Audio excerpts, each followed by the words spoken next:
Веселин Пенев центрира, удари, това е гол! 1-0, резултатът е открит. Елио Мартинс пронизва вратата на Левски в 16-та минута.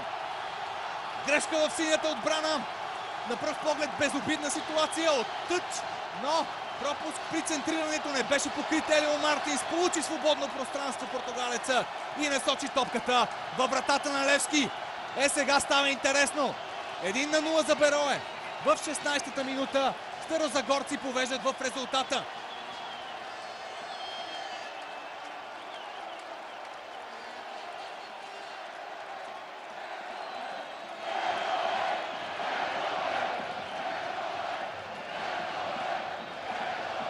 Много прецизно центриране на Веселин Пенев.